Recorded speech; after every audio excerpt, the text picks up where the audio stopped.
Music by Riya Studio Khagadiya।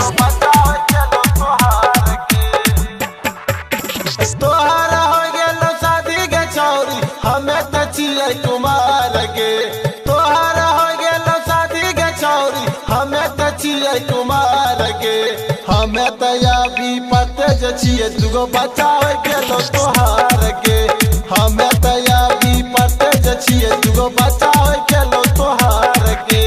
तोहर हो गेलो शादी के छौरी हमें त चियै कुमार गे। तोहर हो गेलो शादी के छौरी हमें त चियै कुमार गे।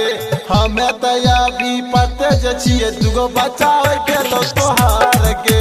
हमें त अभी पते जे छियै दुगो बच्चा हो गेलो तोहार गे।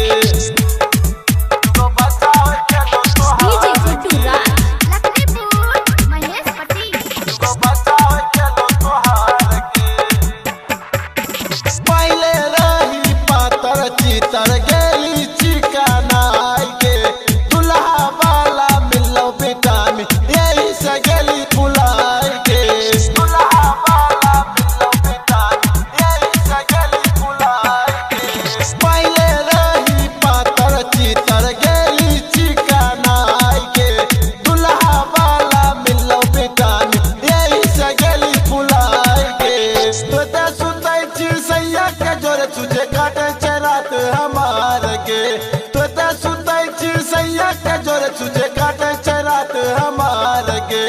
हमें त अभी पते जे छियै दुगो बच्चा हो गेलो तोहार गे। हमें त अभी पते जे छियै दुगो बच्चा हो गेलो तोहार गे। दुगो बच्चा हो गेलो तोहार लखनपुर महेश पति। दुगो बच्चा हो गेलो तोहार गे।